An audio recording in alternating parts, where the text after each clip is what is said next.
That morning, my son-in-law laid a hand on me, and I stayed quiet. By dinner time, I had cooked a feast fit for a king. My daughter smiled and said, "You finally understand your place, Dad."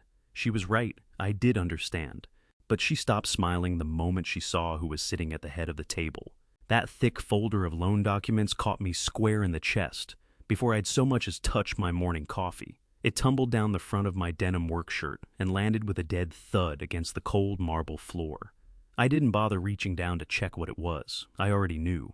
This was the third time that month Conrad had shoved this same demand in my face. The message was the same as it had always been: blunt, impatient, non-negotiable. Sign the papers. That was all he ever wanted from me. Not a conversation, not a negotiation. Just my signature on a line that would hand over everything I had spent a lifetime building. 3 times now, and 3 times I had said nothing. Welcome back to His Hidden Revenge. I'm glad you're here with me today. If these stories of quiet strength and hard-won justice tend to stay with you long after you've finished listening, I'd be grateful if you'd hit like and subscribe so you never miss one. Before we go any further, I'd love to know, is this your first time sitting down with one of my stories? Or have you been here a while? Drop a note in the comments and let me know.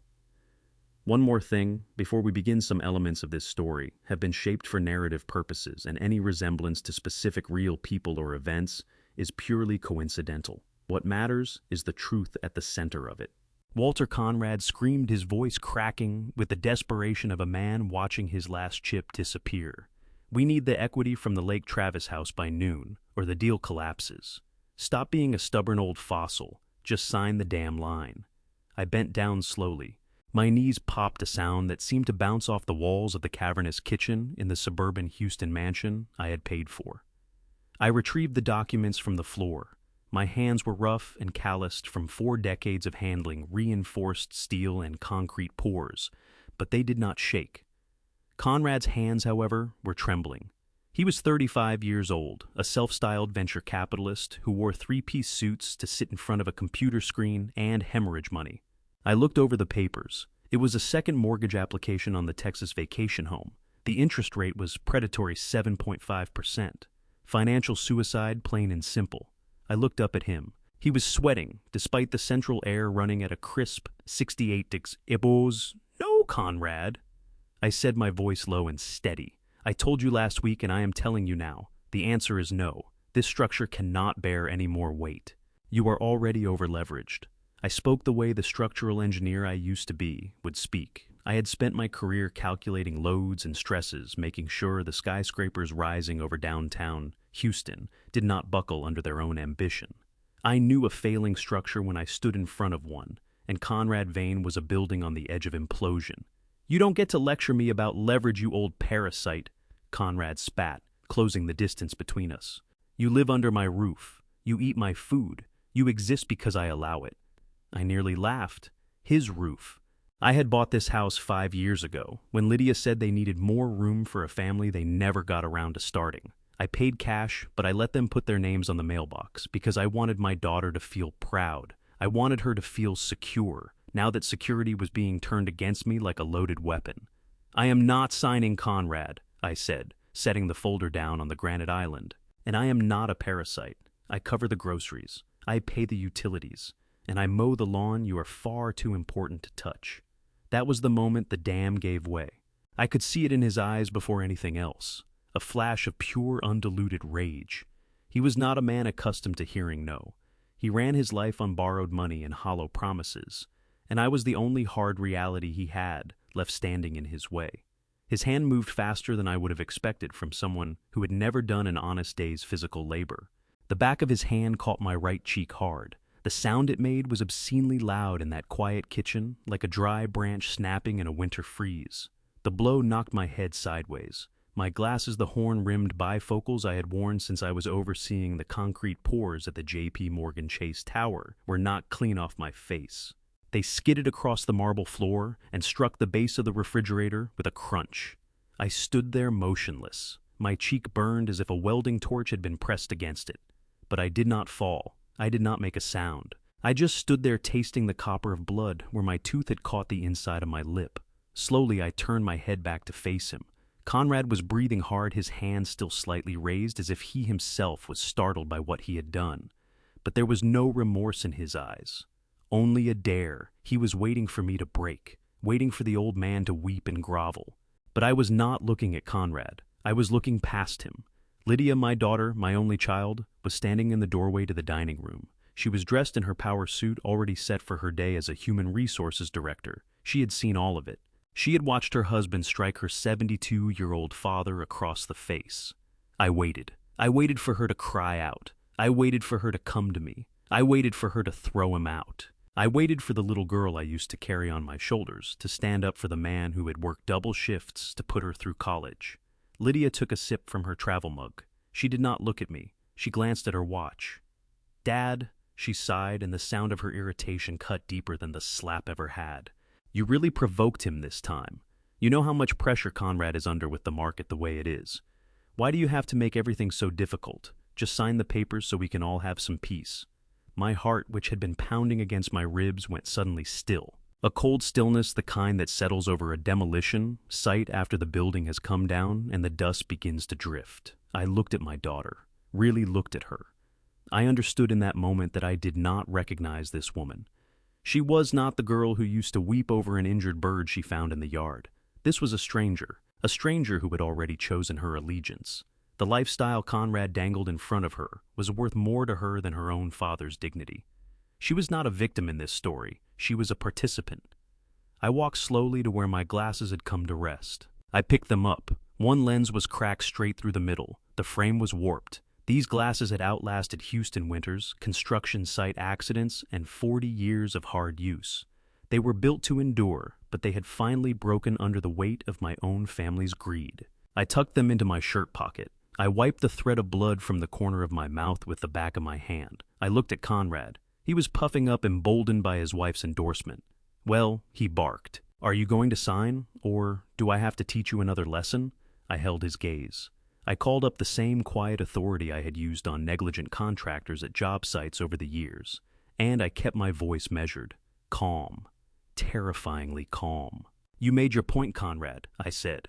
Conrad sneered. "Good, then sign it." "I cannot sign it right now," I said, gesturing toward my hands. "You shook me up. I need a moment to settle. I need to think this through." "You do not have time to think," Conrad shouted. Tonight I cut him off. "Tonight we will settle this at dinner."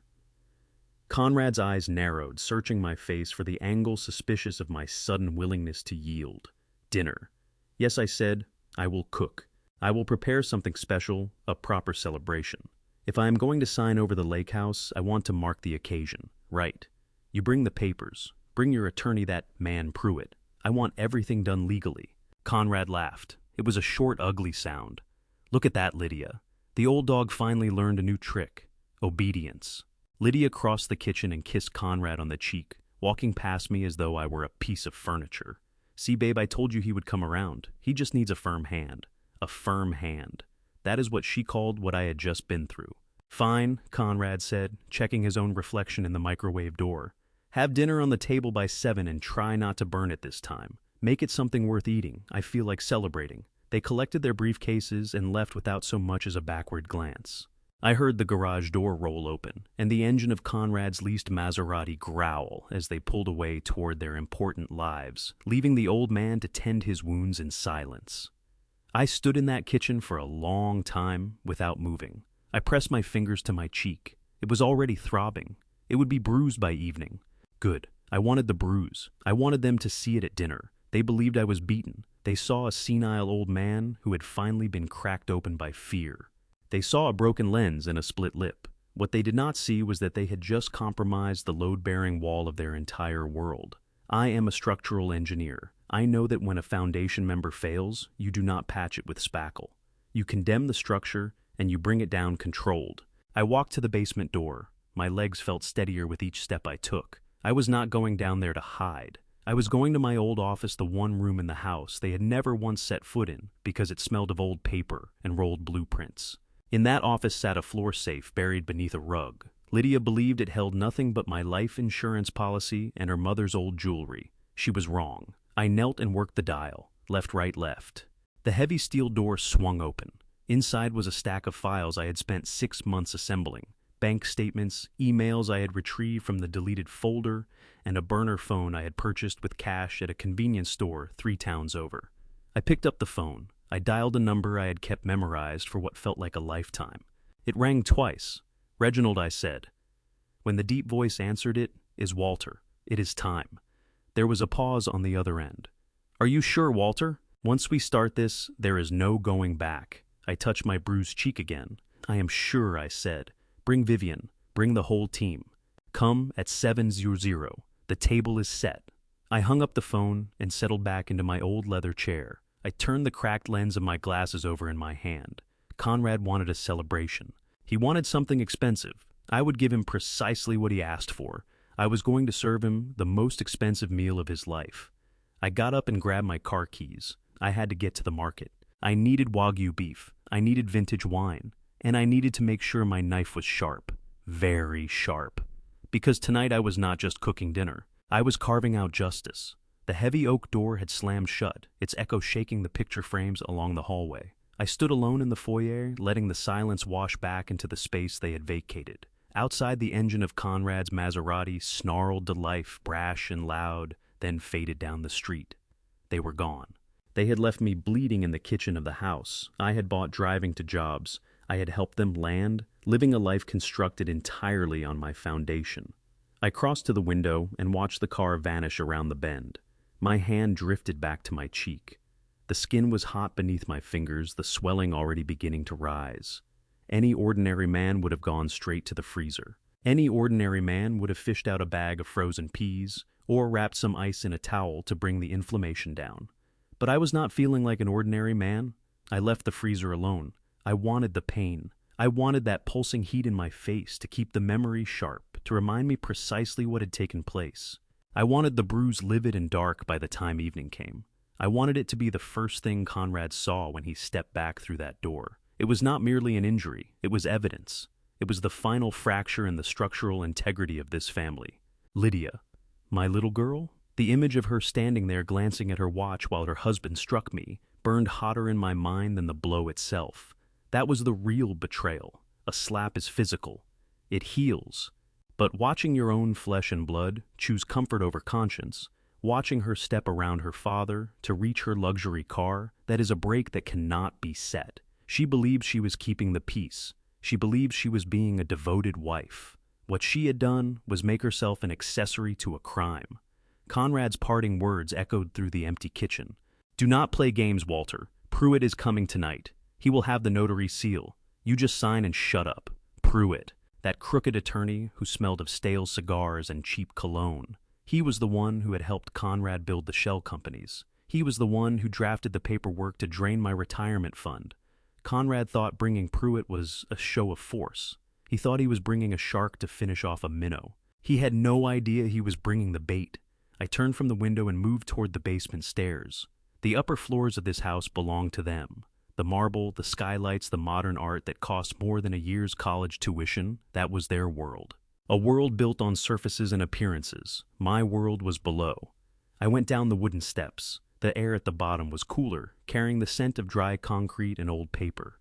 This was where I kept my life. Not the life they saw, the old man parked in front of the television, but my real life, my actual history. I walked into my office. It was a small, unfinished room with exposed beams and a concrete floor. They despised this room. They called it the dungeon. They never came down here. That was their mistake. Arrogance has a way of manufacturing blind spots. I settled into my heavy steel desk, an old drafting table I had salvaged from a demolition site back in the 90s. I ran my palm across the smooth metal surface. Beneath the desk, under a worn Persian rug that Nora had bought 40 years ago, was the floor safe. I drew back the rug. The safe was solid steel set directly into the foundation. I had poured the concrete around it myself. When I mentioned it to Conrad years back, I told him it held nothing but old insurance policies and sentimental odds and ends. He had laughed it off and never brought it up again. He was too busy chasing fast digital transfers to give a mechanical lock a second thought.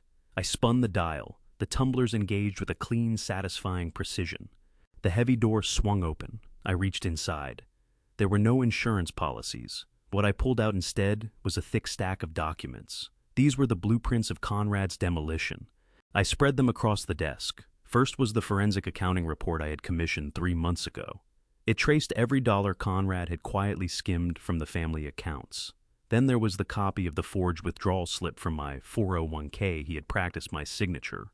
It was a capable forgery, but not flawless. He had missed the loop on the letter B in Drummond. I always looped it twice. He only managed it once. And then there was the most damaging piece of all, a printed email thread between Conrad and a group of short sellers. He had been feeding them false information about structural defects in the Hartwell Plaza Tower, a building I had consulted on 20 years ago.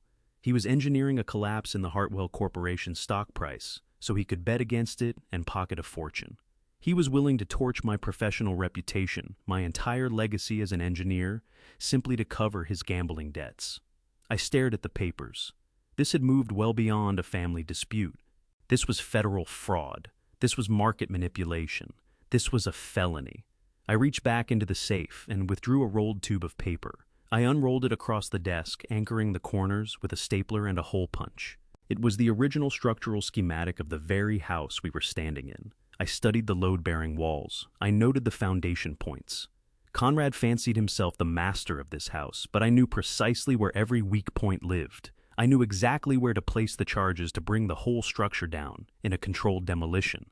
Last, I reached to the back of the safe and took out a small, cheap flip phone, a burner. I had paid cash for it at a gas station 2 towns over. Conrad monitored the landline. He monitored the family cell plan. He thought he was clever. He believed he had severed my lines of communication. I powered on the phone. The battery was full. I dialed a number I had not used in 6 months. It rang once, twice. A deep, gravelly voice answered on the third ring. "This line is for emergencies only." "Reginald," I said. My voice was calm, almost conversational. A pause followed. Then the tone shifted. It softened, but kept its edge.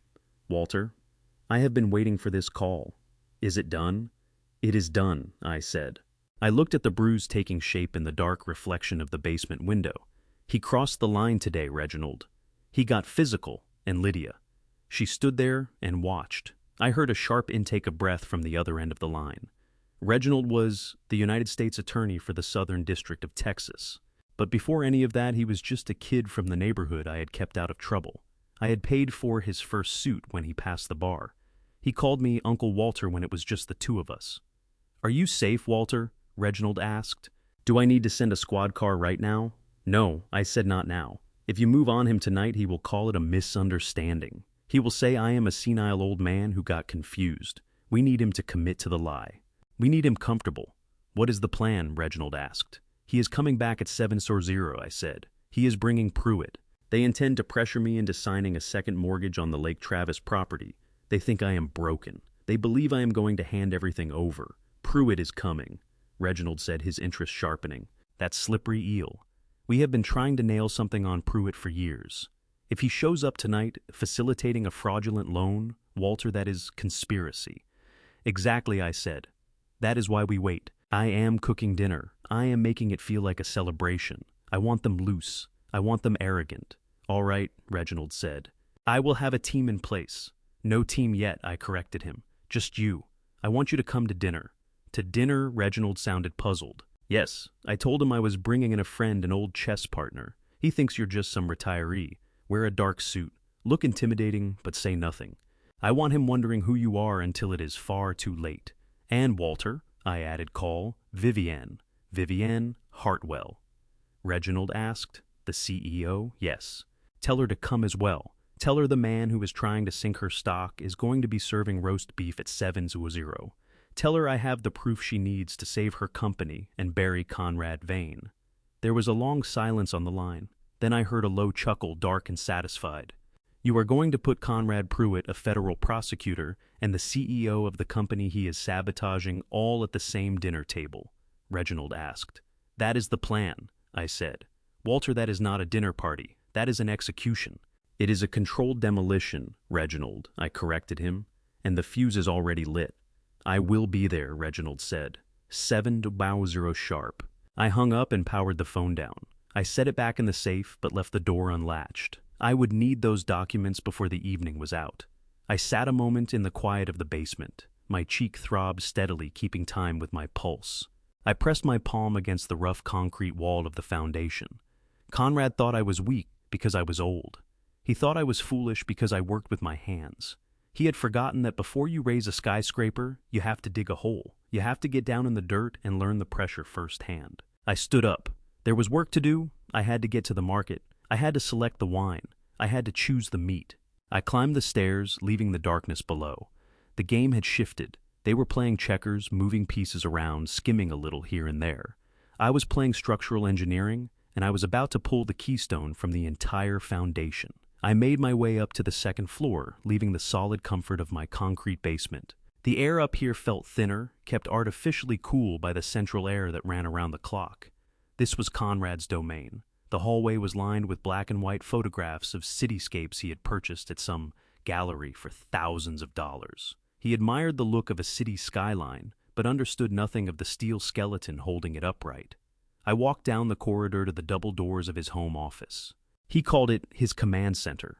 It was the largest room in the house, with bay windows looking out over the manicured lawn I mowed every Thursday. I pushed the doors open. The room held the scent of cedar and the expensive leather polish the cleaning lady worked into his chair. It was a mess. Not the productive disorder of a working engineer, but the careless sprawl of a man who counts on others to tidy up behind him. I crossed to his desk, a massive slab of imported glass balanced on chrome legs. At its center sat a computer, a high-performance machine with 3 curved monitors arranged around the seat like a cockpit. Conrad had always worn his technology like a badge. He mocked my flip phone. He ridiculed my old desktop downstairs. He told Lydia I was a digital dinosaur who probably could not find the power button on a modern screen. That arrogance was his blind spot. I pressed the spacebar on his keyboard. All 3 monitors blazed to life at once.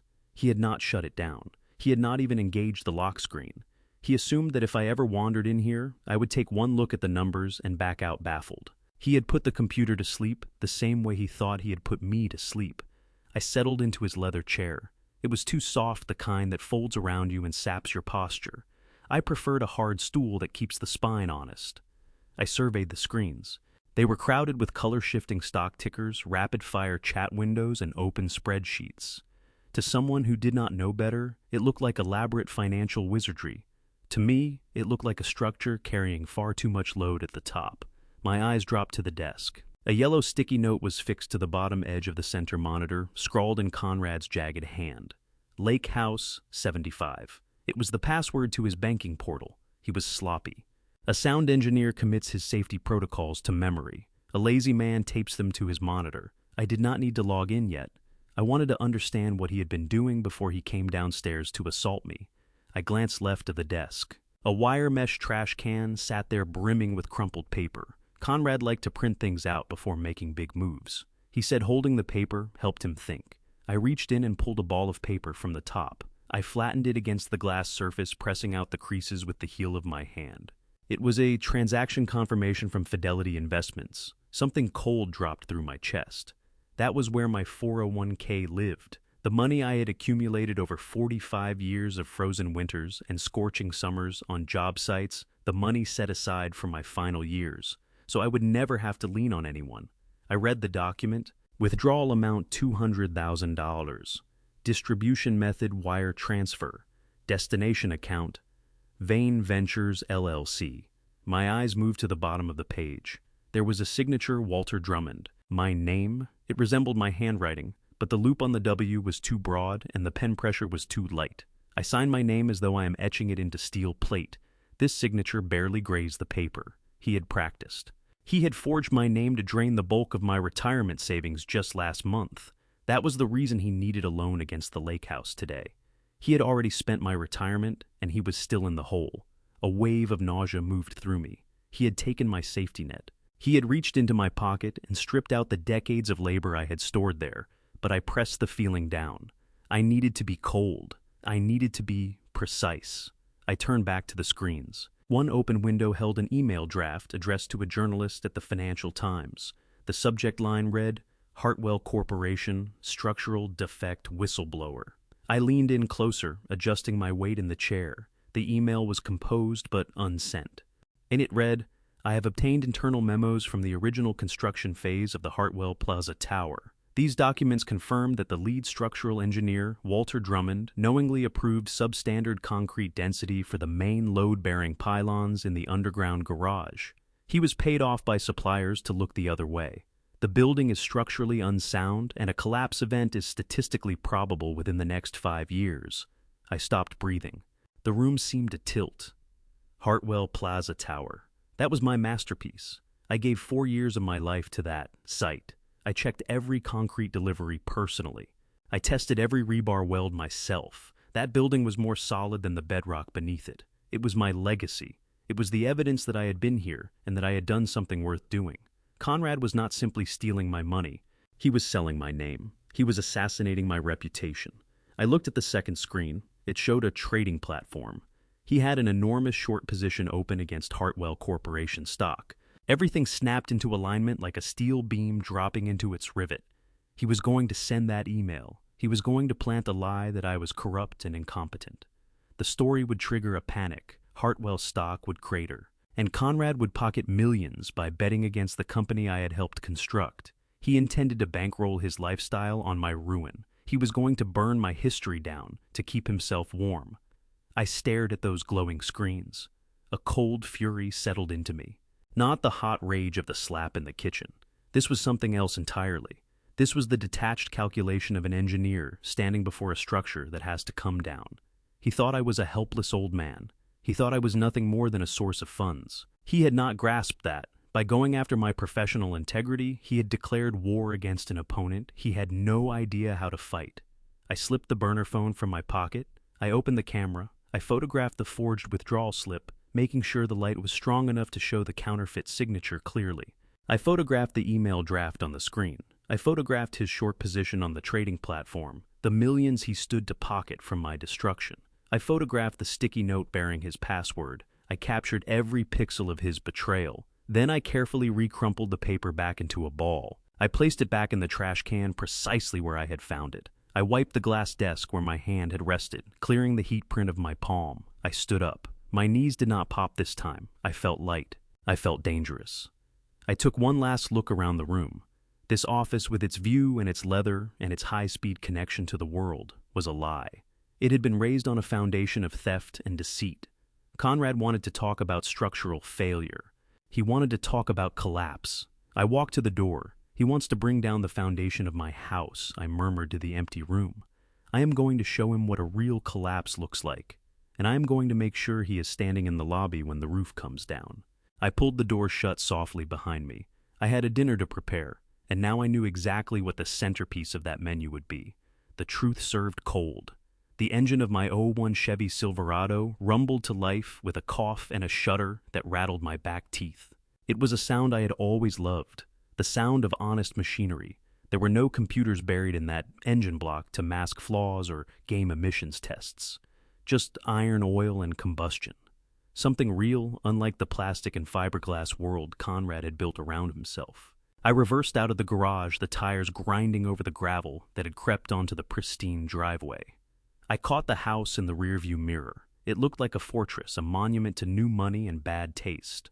I had poured its foundation myself, making certain it would stand 100 years, never imagining I was constructing the prison where my wife would die and my dignity would be stripped away by degrees. I drove toward the city, passing the discount grocery, where I normally shopped with coupons and a calculator. Today I was not hunting for bargains. I was hunting for weapons. I swung into the Whole Foods parking lot. My rusted bumper looked wrong beside the Teslas and Range Rovers. I parked crookedly, straddling 2 spaces purely out of a desire to be a nuisance. I climbed out and smoothed down my denim work shirt. I had my steel-toed work boots on my feet. Let them stare. The automatic doors parted and released a wave of refrigerated air carrying the scent of organic produce and overpriced flowers. I took a cart, one of the ones without a wobbling wheel. I needed precision today. I went straight to the butcher counter. The glass case was lit up like a fine jewelry display. Inside, resting on crushed ice, were cuts of meat that cost more than my first car. I extended a calloused finger toward the center of the case. That one, I told the butcher, a young man with a waxed mustache, who looked as though he had never gripped a hammer in his life. The Wagyu A5. He looked me over, taking in the worn clothes and the bruise rising on my cheek. "Sir," He said, his tone saturated with polite condescension. That is $150 a pound. We have a very nice chuck roast on sale if you're looking for something for a stew. I held his gaze. I did not blink. I did not ask for chuck roast, son. I asked for the Wagyu, 4 pounds thick cut. Trim the fat but leave enough for the sear. He swallowed, nodded, and reached into the case. As he weighed the meat, my mind slipped back 6 months to a Tuesday, the day I went to Conrad and asked for money to buy Nora her pain medication. The insurance had hit its cap, and she was suffering. She was hurting so badly she could not sleep. The good medication, the brand name formula, that actually worked without making her sick, ran $400. Conrad had stood in the kitchen studying his reflection in his $18,000 Breitling. $400 Walter, he had scoffed. That is absurd. Just get the generic. It is the same chemical compound. She won't know the difference. We are tight this month. I have to cover the yacht club membership fees. He wore a watch that cost as much as a car, but he would not spend $400 for my wife to have one painless night. I bought the generic and I held her hand while she vomited from the side effects until the sun came up. I watched the butcher wrap the Wagyu. $600, I will take it, I said. I dropped the package into the cart. It landed with a solid thud. Next was the produce section. I needed mushrooms, but not just any mushrooms. I moved to the specialty case where they kept the truffles. Black winter truffles imported from France. They looked like lumps of coal but smelled of earth and something ancient. I lifted a jar. $80 an ounce. Conrad loved to hold forth about refinement. He loved to talk about the finer things in life. He had once thrown a fit because the cleaning lady used the wrong polish on his Italian leather shoes. If you want to be treated like a king, Conrad, I whispered to the jar in my hand, I am going to feed you like one, right before the guillotine drops. I put 3 jars in the cart. Then I made my way to the wine cellar at the back of the store. It was temperature controlled and quiet, smelling of cork and aged oak. I walked past the shelves of $20 bottles Conrad drank on weeknights. I went to the locked cabinet. I moved along the labels until I found it. Chateau Margaux, 1994, the year Lydia was born. I stood looking at the bottle through the glass. I remembered that year. I remembered holding her in the delivery room, her tiny fingers wrapped around mine. I remembered making her the promise that I would build her a world where she would never be unsafe. I worked double shifts for 20 years to honor that promise. I laid the foundation of her life with my own sweat. And this morning, she stood watching her husband strike me and told me I was making things difficult. I waved the sommelier over. He came with a key ring. "Open it," I said. He unlocked the cabinet and drew the bottle out with care. It carried a fine layer of dust. "An excellent choice, sir," he said. "A very complex vintage. Are you celebrating a special occasion?" "You could say that," I replied, taking the bottle. "I am celebrating the end of an era." I set the wine in the child seat of the cart, keeping it well clear of the metal frame. As I turned toward the checkout, a voice cut across from the cheese counter. "Walter Drummond, is that you?" I stopped. I recognized that voice immediately. It was deep and raspy, the voice of a man who had smoked too many cigarettes on high-rise scaffolding. I turned around. Standing there holding a wedge of aged cheddar was Sid Kowalski. We had worked together on the Herman Park project back in the early 2000s. He was a site foreman, a solid man who could read a blueprint better than most architects. "Sid," I said, managing a smile. "It has been a long time." He walked over, his eyes going straight to the bruise on my face. "Good Lord, Walter, what happened to you?" "Walk into a steel beam." "Something like that," I said, touching my cheek. "Just a minor household accident." Sid looked unconvinced, but he knew the code. You do not pry into a man's scars unless he opens the door himself. He looked into my cart instead. Wagyu beef Chateau Margaux truffles. Hell, Walter. Did you win the lottery, or did you finally decide to sell that patent? I went still. The patent. Years back, I had developed a specific type of joint coupling for high-stress seismic zones. It was the kind of thing only a structural engineer would fully appreciate, but it was a genuine breakthrough. It allowed skyscrapers to flex 3% further without compromising the integrity of the core. I had filed the patent and then held on to it. I wanted to refine it further. I wanted it to be flawless. Conrad knew I had some old drawings lying around, but he had no idea what they represented. He believed intellectual property was something you purchased, not something you built by hand in a garage. Word going around is that Hartwell Construction is hunting for a new seismic solution for their West Coast expansion. Sid said, leaning in closer. They are saying your coupling is the only design that clears the new codes. That patent has to be worth a fortune now, Walter. Millions. I looked at the wine bottle. 1994, the year I became a father. The year I began building a legacy I had always assumed I would pass on to my family. I am not selling it, Sid, I said quietly. Sid looked thrown. You are sitting on it. Why, you are retired. Take the money. Go to Hawaii. I'm not holding on to it either, I said. A strange stillness settled over me. Then, what are you doing with it? I'm giving it away, I said. Sid's jaw fell open. Giving it away? To who I held his gaze. To the only people who still know what a solid foundation is worth, I said. You'll hear about it on the news tomorrow, Sid. Tonight, I'm hosting a dinner party, and I'm serving justice. I patted him on the shoulder and pushed my cart toward the registers. I unloaded everything onto the belt. The total came to $1,430. I reached for my old leather wallet. Inside sat a credit card I hadn't touched in 5 years. It wasn't tied to the joint account Conrad kept an eye on. It ran through a separate account, one built up from consulting fees I'd quietly earned over the years, fees I'd kept hidden in the safe. The cashier swiped it.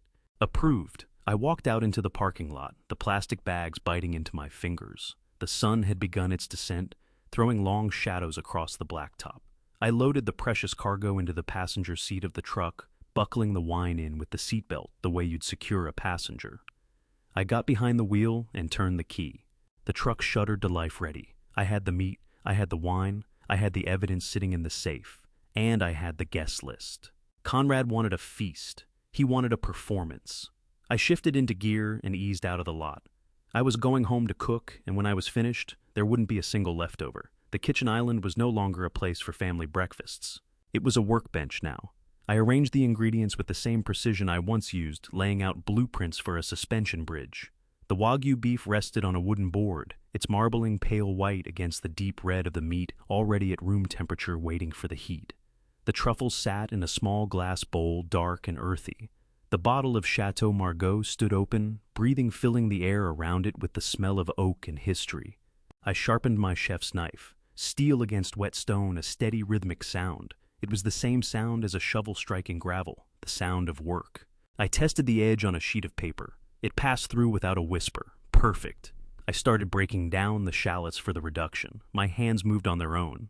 I wasn't watching the blade. I was watching the microwave clock. 6:15. They'd be here soon. I set a carbon steel pan on the burner and cranked the flame to high. You don't cook Wagyu on a gentle heat. You need violence. You need thermal shock to seal the outside, while leaving the inside meltingly tender. It's like tempering steel. Too gentle and it fails. I dropped a knob of clarified butter into the pan. It hissed and foamed, going nut brown in seconds. I laid the steaks down. The sound was aggressive, a loud, angry sear that filled the kitchen with white smoke and the smell of expensive fat rendering. I was flipping the meat when I heard the front door open. Too early. Conrad had said 7. The footsteps were light, a clicking on the marble. Heels. Lydia. She walked into the kitchen and stopped dead the moment the wall of aroma reached her. She waved her hand in front of her face, coughing theatrically. "Dad, what on earth are you doing?" she asked, her voice high and sharp. I didn't turn around. I basted the steaks with the brown butter and thyme. "I'm cooking dinner, Lydia," I said evenly, like Conrad asked. She moved closer, her heels tapping out a staccato rhythm on the floor. She leaned over my shoulder to peer into the pan. Her eyes went wide at the sight of the meat. She looked at the wine bottle. She looked at the jar of truffles. This is Wagyu beef," she stammered. "And that wine, Dad, that's a $1,000 bottle." I moved the steaks off the heat to rest. "I know what it is, Lydia," I said, wiping my hands on a towel. She stepped back, her face rearranging itself into something suspicious. "Where did you get the money for this?" she demanded. "You're on a fixed income. You complain about the price of gas. How did you afford this $3 or $1 She paused, a darker thought moving across her face. "Did you take Conrad's wallet?" she accused. "Did you go into his office and take his credit card? Dad, if you stole from him after what happened this morning, he is going to call the police. You know he will." I looked at my daughter. She was wearing a designer suit I knew cost more than my first truck. She was carrying a bag that cost more than last year's roof repairs. And she was accusing me of theft. "I didn't steal a thing, Lydia," I said quietly. "This is my money, my savings." "Things. She laughed a hard, disbelieving sound. What savings you spent everything on this house? I had a little set aside. I lied smooth as fresh concrete for a rainy day or a special occasion. She studied the spread laid out on the counter.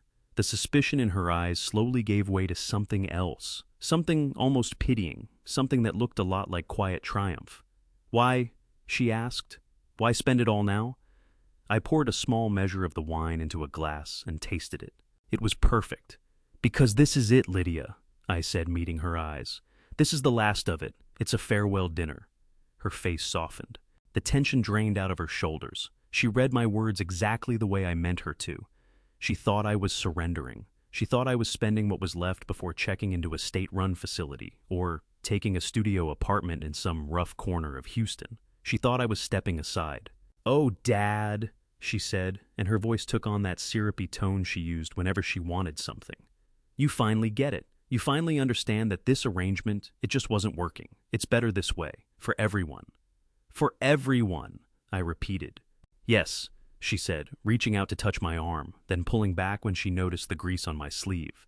"Conrad needs his space. We need our privacy. And you need somewhere quieter, somewhere you don't have to think about maintenance or bills. It's the right decision, Dad. I'm proud of you for being sensible." Proud of me. She was proud that I was making myself homeless to accommodate her husband's ego. She glanced at the steaks again, her lips parting slightly. "Well," she said, her face brightening, "since it's a celebration, maybe I'll go change into something nicer. It smells incredible, Dad. Really, you outdid yourself." She turned and practically floated out of the kitchen. She was happy. She was relieved. Her problem was resolving itself. The old man was on his way out and he was making dinner as a parting gesture. I watched her go. I felt a coldness in my chest that had nothing to do with the air in the room. It was the feeling of the last cord being cut. I turned back to the stove. I had a sauce to finish. I deglazed the pan with a splash of the Margot, scraping up the brown bits from the bottom. I added the chopped truffles and a pour of heavy cream. I whisked it until it turned dark and glossy. It was 6:55. The rumble of Conrad's leased Maserati engine announced their arrival. A car door slammed, and I could hear men laughing. The front door swung open. "Something smells expensive." Conrad's voice carried through the hall. He walked into the kitchen, pulling at his tie. He looked flushed, excited. Standing beside him was a man I placed immediately. Pruitt. Shorter than Conrad, rounder, in a suit that was a shade too shiny, with a smile that looked like it had been applied with a brush. He was carrying a leather briefcase that cost more than he was worth. "Well, well, well," Conrad said, stepping up to the island. "Look at this spread. Wagyu Margot Pruitt, look at this. I told you the old man could cook." Pruitt sniffed the air. "Very impressive, Mr. Drummond." He said, his voice slick. "I didn't know you had it in you." I wiped the knife clean and set it aside. "I've got a lot of surprises left in me, Mr. Pruitt," I said. Conrad laughed, slapping Pruitt on the back. "See, he's docile now. He knows who the alpha is." Conrad looked over at me, eyes going to the bruise on my face. It had deepened to a dark purple, swollen and angry. "That looks nasty, Walter," he said, without a shred of sympathy. "You ought to put some makeup on it before we sit down. Takes away from the appetite." I touched the bruise. "No," I said. "I'll wear it. It reminds me of why we're all here." Conrad shrugged. "Suit yourself. Just don't bleed on the tablecloth." He turned to Pruitt. "Pour yourself a drink, Pruitt. The old man will have us served in a minute. We'll eat. He'll sign the papers, and then we can get back to business." Pruitt rubbed his hands together. "Excellent. I have the notary seal ready. 2 minutes tops." They walked past me into the dining room, treating me the way you treat a piece of furniture or the hired help. I checked the clock. 7 hours. Right on cue, the doorbell rang. Conrad stopped mid-stride. He turned back, brow furrowed tight. "Who is that?" he asked, his voice clipped. "I didn't order anything." I picked up the platter of meat. The aroma coming off it was something else. "I invited a couple of guests," I said, without any particular urgency. Guess Conrad's face reddened. "I told you this was a private meeting, Walter. I don't want your drinking buddies from the Union Hall sitting down at my table." "They're not from the Union Hall," I said, carrying the platter past him toward the door. "And it isn't your food, Conrad. It's mine." I set the platter down on the dining table beside the silver candlesticks Lydia had bought for Christmas. "Get rid of them," Conrad hissed. "Now!" I paid him no mind. I walked to the front door, turned the deadbolt, and swung it open wide. Two people stood on the porch, caught in the warm amber spill of the entry light. On the left was a man in a black wool coat, tall, broad-shouldered, silver-haired, with a face that looked like it had been chiseled rather than grown. He carried the quiet, unsettling authority of the federal government in the way he simply stood there. Reginald. On the right was a woman, elegant, precise, in a tailored suit that did the talking for her. Her eyes were sharp and assessing the kind that miss nothing. She looked like she could dismantle Conrad's ambitions and still have time for breakfast. Vivian Hartwell, CEO of Hartwell Construction. Conrad had come up behind me, ready to bark at whoever was disturbing his evening. What is the meaning of... The words died in his throat. He recognized Vivian Hartwell at once. He had spent months fixated on her company, working to tear it down. Seeing her standing on his front porch was like seeing something that wasn't supposed to exist outside a computer screen. But he didn't know Reginald. He just saw a large man in a dark suit. "Come in," I said, stepping aside. "Dinner is served." The temperature in the foyer seemed to drop 10 degrees the moment Vivian Hartwell crossed the threshold, the chill of the Houston evening still clinging to her cashmere coat. Conrad stood frozen near the dining room archway, mouth slightly open, looking like a fish hauled suddenly out of the water and left on the dock. His eyes jumped from Vivian to me, then back to her, hunting for some explanation that could make this make sense.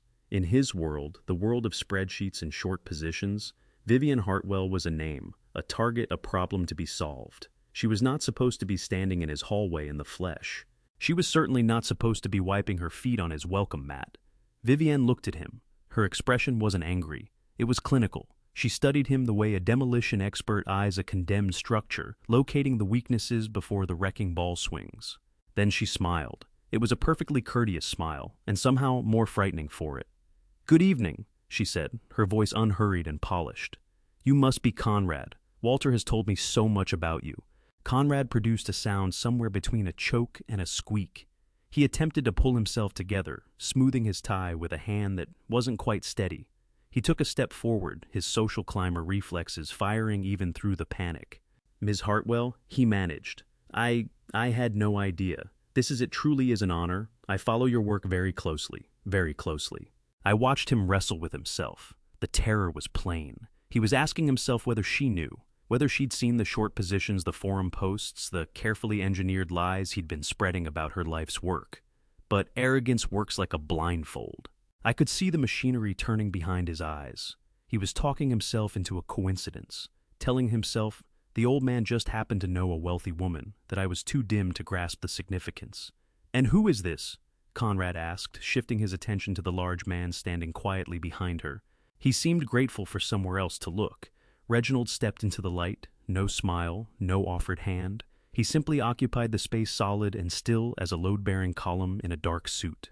"Reginald," he said. His voice had a low resonance that seemed to travel through the floorboards. "Just a friend of Walter's?" I moved past them, settling into the role of gracious host without missing a step. "Let me take your coats," I said, reaching out. Vivian slipped hers off to reveal a charcoal gray suit that probably cost more than Conrad's car.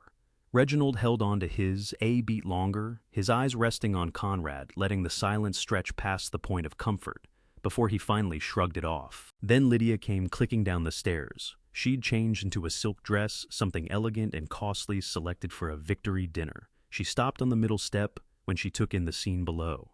"Who are these people?" she asked, her voice going sharp. "Conrad, I thought you said it was just Pruitt." Conrad moved quickly to the bottom of the stairs and caught her arm a little harder than necessary. "Lydia, come down," he hissed, his voice wound tight. "We have guests, important guests. This is Vivian Hartwell, CEO of Hartwell Construction." Lydia's eyes went wide. She knew the name.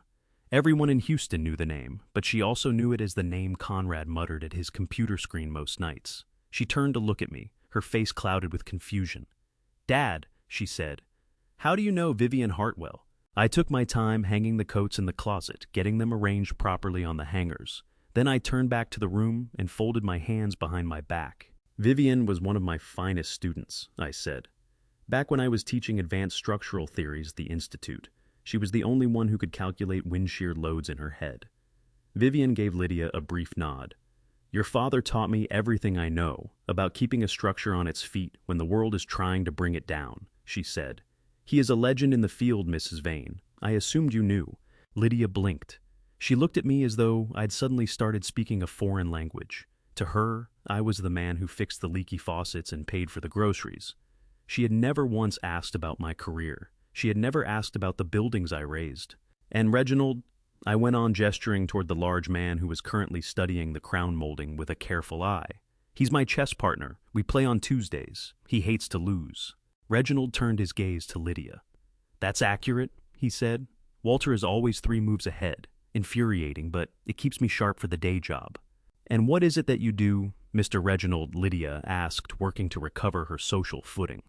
"I work for the government," Reginald said, leaving plenty of room around the words. "Legal department."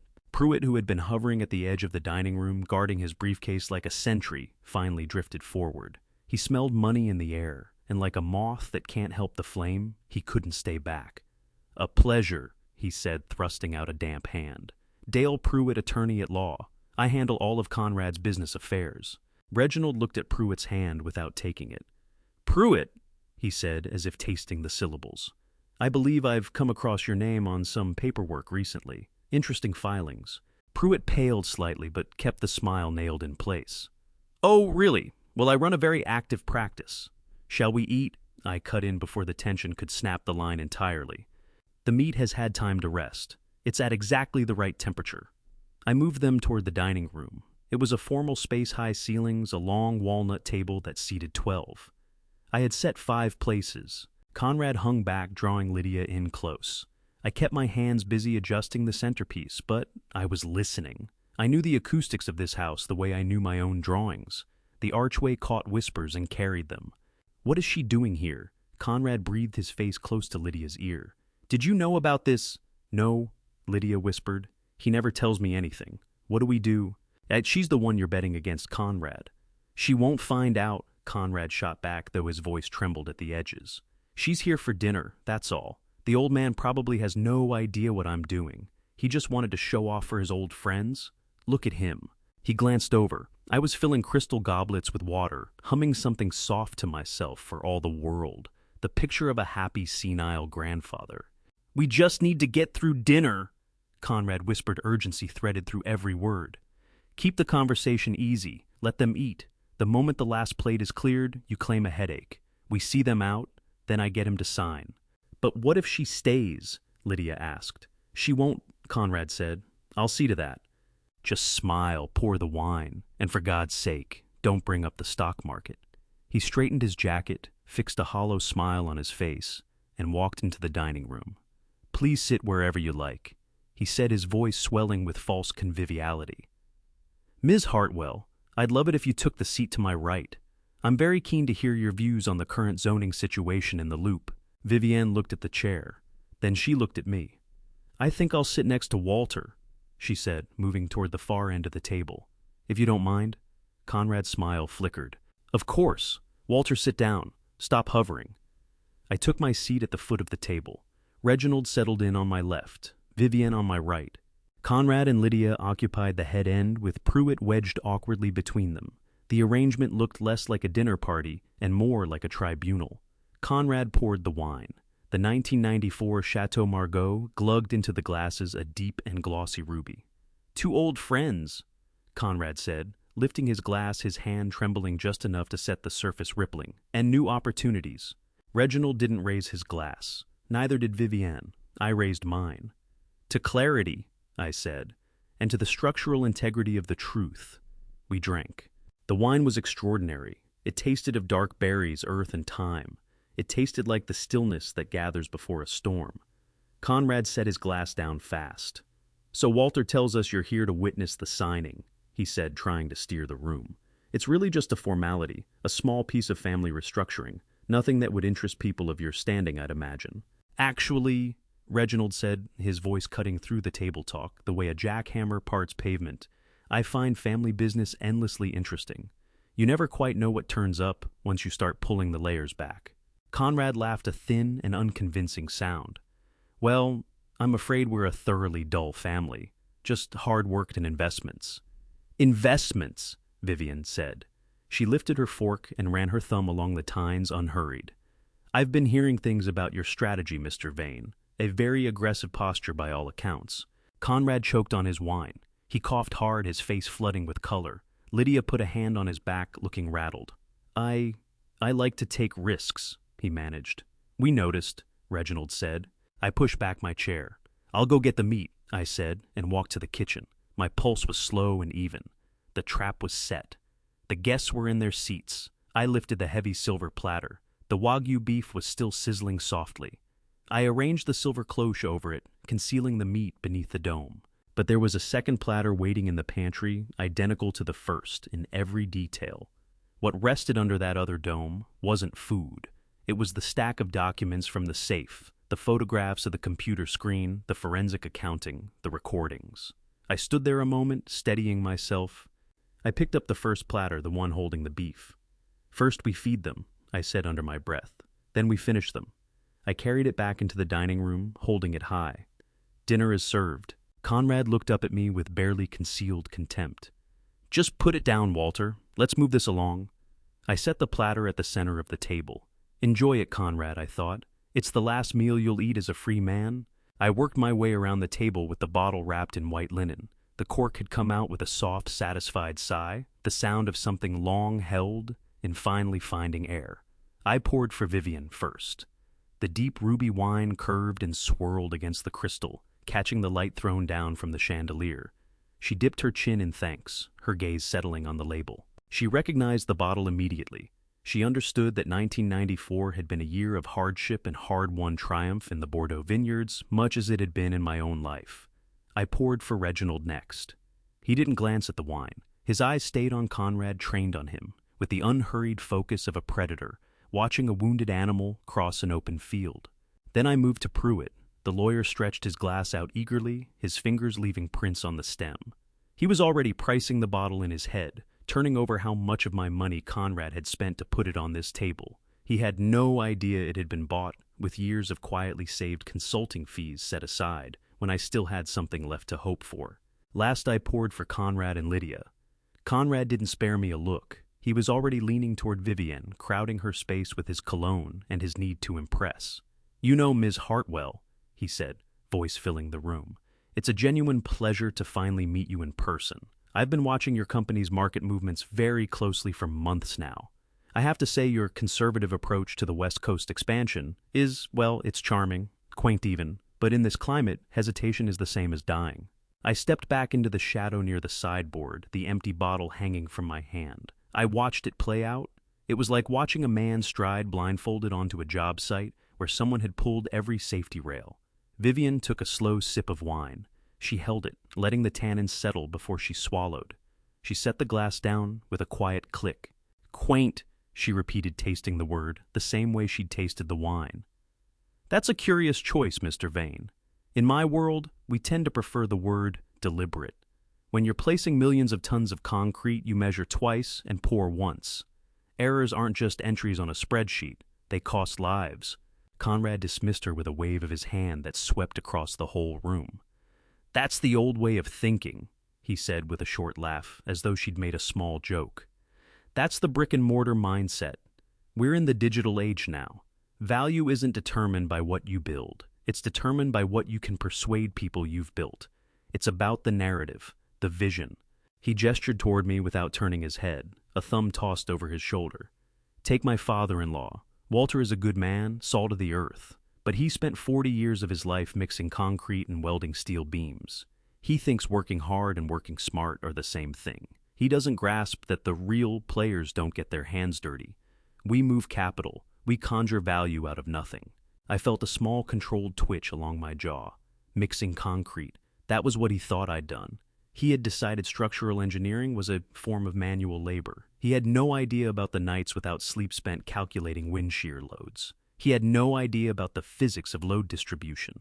He didn't understand that, without the men who do what I did, his gleaming glass tower would be a snarl of bent steel and broken glass. Lydia laughed a nervous edge to it and took a long pull of wine. Dad did work very hard, Conrad. He provided for us. Conrad patted her hand in the way a person pats a child who has said something sweet but beside the point. Of course he did, babe, and that's adorable. But honestly, he was a laborer. He doesn't grasp the complexities of the financial markets. That's why this loan frightens him so much. He sees debt as a weight. I see it as a tool, a lever for moving the world. Vivian smiled. It was not a warm smile. It was the expression of a building inspector who has just located a hairline fracture in a load-bearing column. A lever, she said quietly. Archimedes said, "Give me a lever long enough and a fulcrum on which to place it, and I shall move the world." But you're leaving out the second half of the equation, Mr. Vane. The fulcrum, the base. If your base is compromised, the lever doesn't move anything. It snaps and it comes down on the person holding it. Conrad frowned. The metaphor had lost him. He took a drink of wine, swirling it around his mouth the way he'd seen people do in films, with no real sense of what he was tasting. "My foundation is rock solid," he said. "My firm is operating on the cutting edge. We're generating returns that would make your board of directors break down and weep, which is exactly why I wanted this conversation about Hartwell Construction. I believe your stock is undervalued, vulnerable." I tightened my grip around the neck of the bottle. He was doing it, sitting at my table eating my food and going after the woman whose company he'd been quietly working to destroy. The sheer nerve of it was almost something to admire. Vivian leaned forward, her eyes fixed on his, perfectly steady. "Vulnerable," she said. "That's a loaded word, Mr. Vane. I've always held that the most important person on any building project isn't the architect. It isn't the financier. It's the structural engineer, the one who makes certain that when the wind picks up and the ground shifts, the building is still standing." She let the silence sit for a moment. "Your office is in the Hartwell Plaza Tower, isn't it?" she asked. What you are about to witness is the moment everything Conrad thought he controlled begins to crack, and what emerges from underneath will cost him more than he ever imagined possible. Before we get there, I want to ask you something. If you discovered that someone close to you had been quietly working against you, would you confront them head-on, or would you gather your evidence in silence and let them walk into the trap themselves? Conrad nodded, puffing out his chest. 42nd floor corner office, best view in the city. "It is a magnificent building," Vivian agreed. "It took 3 international awards for safety and innovation. Do you know why?" Conrad shrugged. "Good architects, expensive materials." "No," Vivian said. "Because of the seismic joint coupling system built into the foundation. A revolutionary design, one that allows the building to absorb energy rather than fight it. It was the work of a genius, a man who understood that true strength comes from flexibility, not rigidity." Her eyes drifted past Conrad, finding mine in the shadows.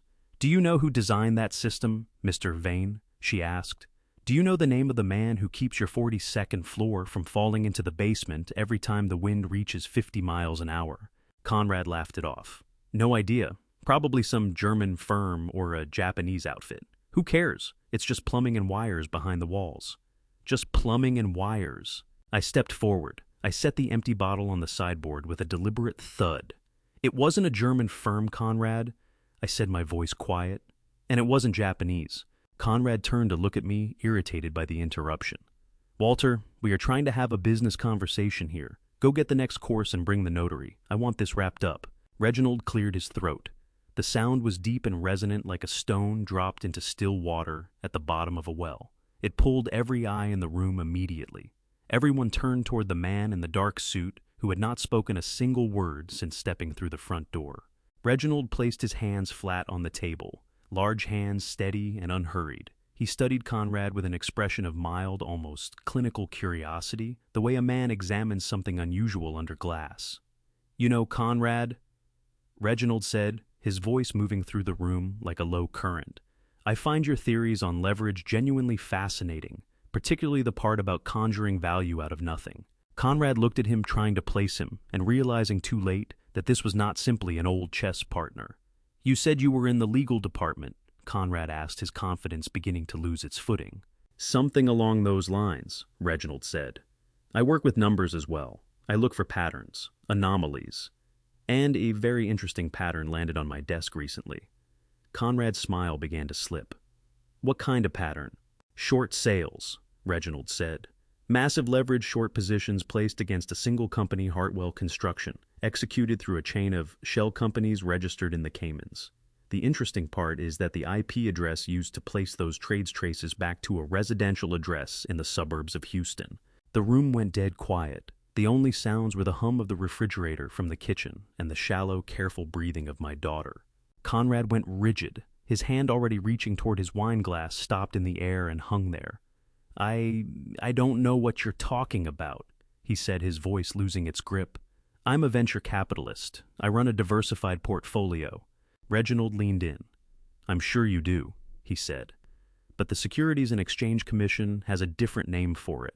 They call it market manipulation and insider trading based on fabricated information." The color drained from Conrad's face. His eyes shot to Pruitt, hunting for rescue. Pruitt was staring at his plate, sweating quietly, looking like a man trying to will himself through the floorboards. "I understand you've been having some difficulties with the SEC," Reginald continued without mercy. "I hear they're preparing a subpoena. In fact, I believe the warrant was signed this morning." Conrad's hand began to shake. His fingers seized.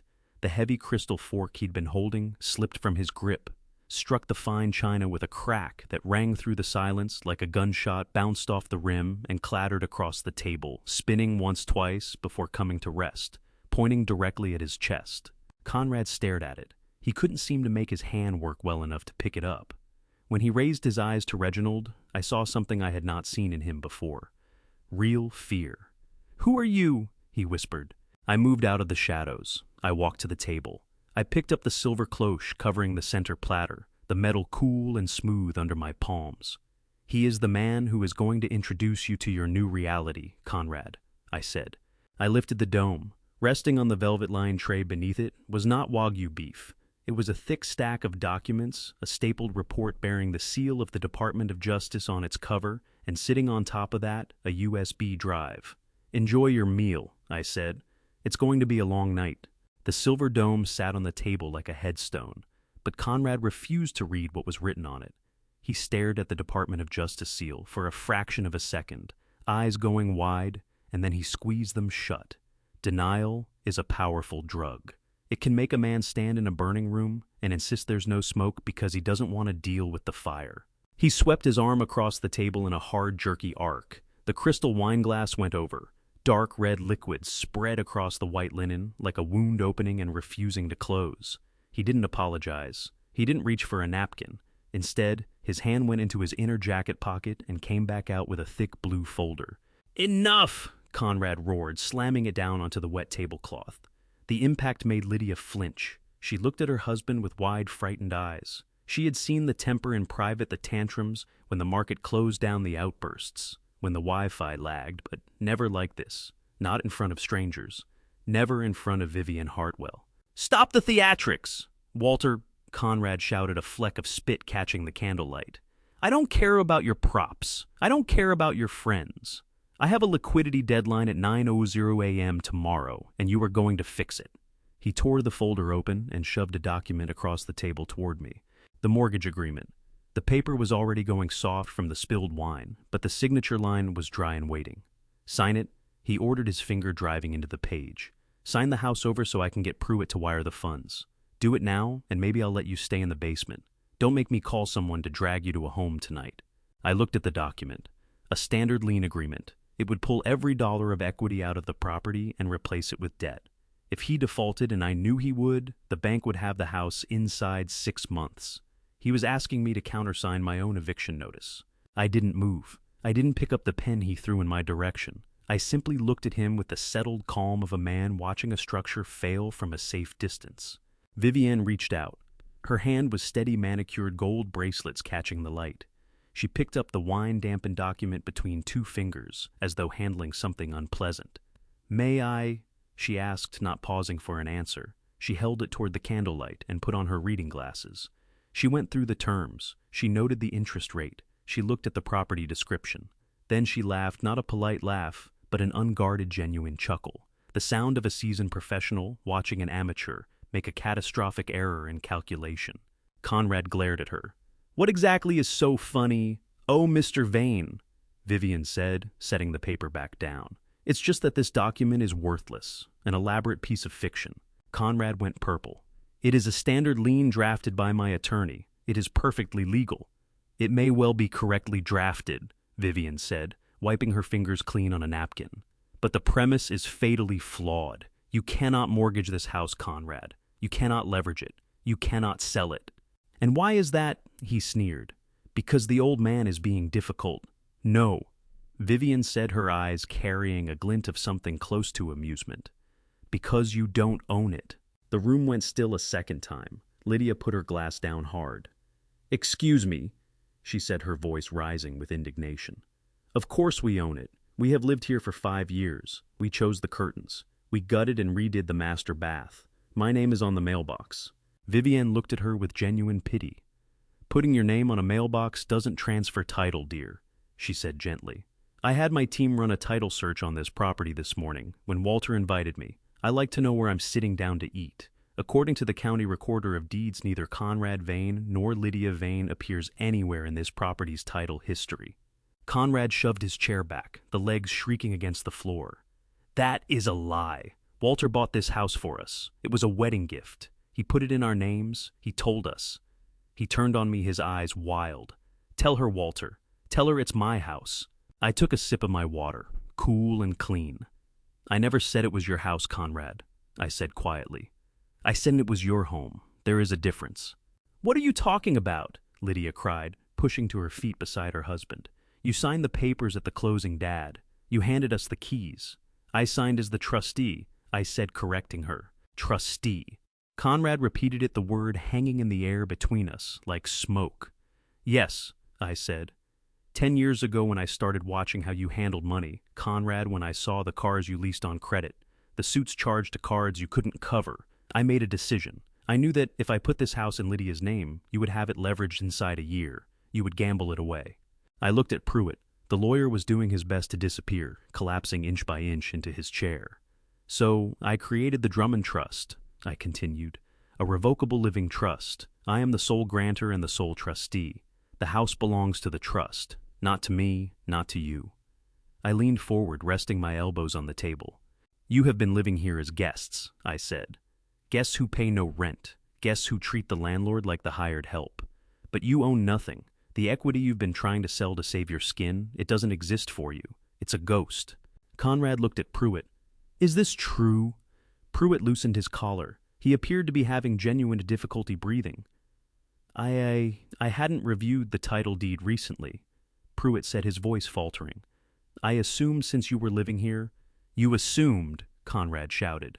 I pay you $500 an hour to assume. He wheeled back on me. His face had twisted into something ugly and cornered a rat, discovering there is no way out. You old bastard, he hissed. You set us up. You let us put our money into this place. We paid for the pool. We paid for the landscaping.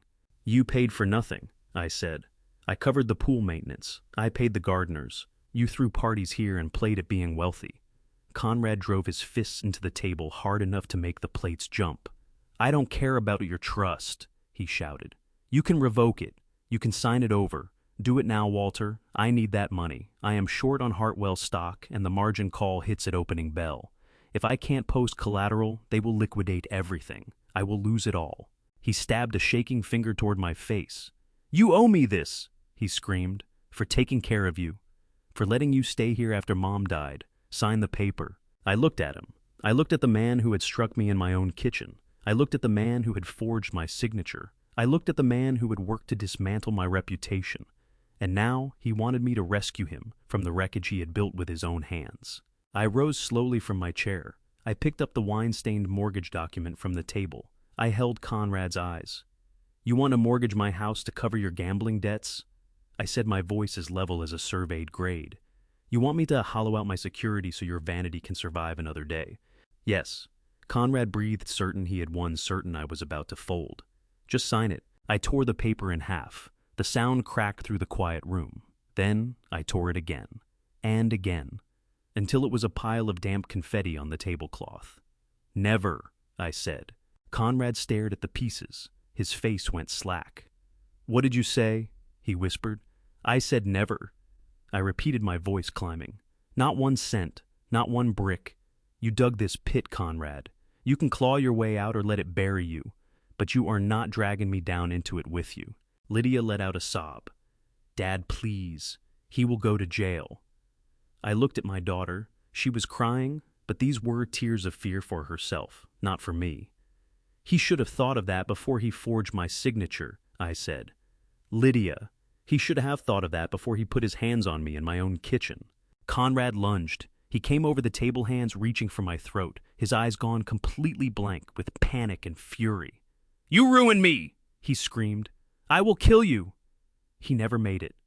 Reginald moved with a speed that had no business belonging to a man his size. He was out of his chair and between Conrad and me before Conrad had cleared the centerpiece. "Ah, sit down, son," Reginald said, his hand closing on Conrad's shoulder like a structural clamp. "Unless you want to add assaulting a federal officer to everything else you're facing tonight." Conrad went rigid. He looked at Reginald's hand. Then he looked at his face. The full weight of who was sitting at this table finally collapsed onto him all at once. "Federal officer," Conrad whispered. Reginald smiled. It was a cold, wolfish expression. "We haven't even gotten to dessert yet, Conrad," he said. "Sit down. Walter has one more course to serve." Conrad dropped back into his chair, pressed down by Reginald's hand and the sudden crushing gravity of where he found himself. He looked like a man who had walked away from a car wreck, only to realize the car was still on fire around him. He rubbed his shoulder where Reginald had gripped it, his eyes moving around the table, searching for a door that wasn't there. I walked to the sideboard. My movements were unhurried and deliberate. There was no reason to rush now. The structural integrity of the evening had held. The load-bearing walls were coming down precisely as I had designed them to. I picked up the second silver platter, identical in appearance to the first, the one that had held the Department of Justice report. This one was lighter, but what it carried was far more volatile. I brought it to the table. The silver dome caught the light from the chandelier, throwing back distorted reflections of the faces arranged around the walnut surface. Lydia was weeping softly into her hands. Pruitt was pressing a soaked napkin against his forehead. Vivian was watching me, her eyes alert and expectant. I placed the platter squarely in front of Conrad. It sat on the white tablecloth like a final verdict. "I have one last course for you, Conrad," I said. He stared at the silver dome. He didn't want to touch it. He looked at it the way a man looks at something he knows will detonate. In a way it would. "What is this?" He rasped, his voice gone thin and dry. "A dessert," I said. "A special preparation. I put it together myself, just for you." "Open it," Reginald said. Not loudly, but with the weight of a gavel finding a bench. Conrad reached out. His hand trembled so badly that his fingernails ticked against the silver handle. He got hold of it. He drew a breath that rattled on the way in. He lifted the lid. There was no food underneath. No chocolate souffle, no fruit tart. Resting on the velvet lining was a neat stack of color-printed documents and a small black USB drive. Conrad stared at them. He blinked, trying to assemble meaning from what he was seeing. He picked up the top sheet. It was a high-resolution screen capture, showing a chat log from an encrypted messaging app. The timestamp was from 3 weeks ago. The participants were identified as C. Vane and D. Pruitt. I watched his eyes move across the text. I knew exactly what it said. I had it memorized. Subject, the old man. C. Vane. He is asking questions again. He is becoming a liability. D. Pruitt. We can file for a conservatorship. Claim dementia. If you get 2 doctors to sign off, we can seize control of his assets within 48 hours. C. Vane. Do it. I am tired of having to ask permission. Put him in that state facility off the highway, the cheap one. He won't know the difference once they have him medicated. He'll just be a drooling vegetable. Conrad dropped the sheet. It drifted down and landed face up on the table. Lydia looked at it. She read it. Her sobbing stopped as though a switch had been thrown. She looked at her husband. "You were going to put him in a home," she said, her voice barely above a breath. "A state facility. You told me you were looking at luxury assisted living communities. You said he would have a garden view." Conrad didn't answer her. He was already tearing through the remaining documents. The next one was a transaction history from his trading account, showing the massive naked short positions he had built against Hartwell Construction, the leverage ratios laid out in stark columns, the full picture of a man who had staked every dollar he owned and millions he didn't on the destruction of Vivian's company. Vivian reached over and drew the page from his hands. She read it in a matter of seconds, her eyes narrowing as they moved down the figures. "You leverage yourself, 20 to 1, she said, her voice dropping to something close to ice. "You weren't simply betting against my company, Mr. Vane. You were trying to trigger a panic. You were feeding false safety reports to analysts. That isn't investing, that's sabotage. Conrad ignored her. His eyes had dropped to the final document in the stack. The forensic analysis of my 401k withdrawal, the one bearing a forged signature, the one that proved he had raided my life savings to cover his margin calls. He looked at the USB drive. "What's on this?" he asked, his voice barely above a whisper. I leaned toward him. "That's the audio," I said. Conrad looked up. "Audio?" "Yes," I said. "From your office and from the kitchen. From the night you told Pruitt to draft the competency papers. I have recordings, Conrad. Hours of them. I have you laughing about how simple it was to rob a clueless old man. I have you plotting to sell my patent to a Chinese firm for next to nothing, just to free up quick cash." I gestured toward the USB drive. "I heard you, Conrad. Every single word. I heard you call me a fossil. I heard you say I was worthless. I heard you say the only thing I had left worth anything was the equity in this house." Conrad's face flushed a deep blotchy crimson. The veins in his neck stood out like cables. The fear was draining away, replaced by a cornered, vicious rage. He shoved back from the table so hard his chair toppled and cracked against the floor. "You tapped my office?" he screamed, jabbing a trembling finger at me. "You recorded me in my own home." "My home," I corrected him. "Ah, this is illegal," Conrad shouted, spittle flying. "This is entrapment. You can't use any of this. You violated my privacy rights." "Pruitt." He wheeled toward the lawyer and grabbed him by the lapels of his cheap suit. "Pruitt, do something. This is inadmissible. He can't record me without my consent. This is a felony. Sue him. Sue this old bastard for everything he's got left." Pruitt didn't move. He sat perfectly still, his gaze fixed on Reginald. He knew who Reginald was now. He understood that arguing privacy law in front of a federal prosecutor, while seated at a table buried under evidence of fraud, was a suicide mission. Conrad shook him. "Did you hear me, Pruitt? He violated my rights. He invaded my privacy." I looked at Conrad. He was manic, unraveling. He genuinely believed he was the wrong party here. He believed his right to plot my destruction in private outweighed my right to survive. "You surrendered your right to privacy the moment you decided to commit crimes inside my house. Conrad," I said, my voice level, "you gave up your rights when you forged my name." "I didn't forge anything." Conrad lied, frantic and wild. "You signed those papers. You are senile. You forgot. That's what we'll tell the judge. You're confused, Walter. You need help." He swept the room looking for an ally and found none.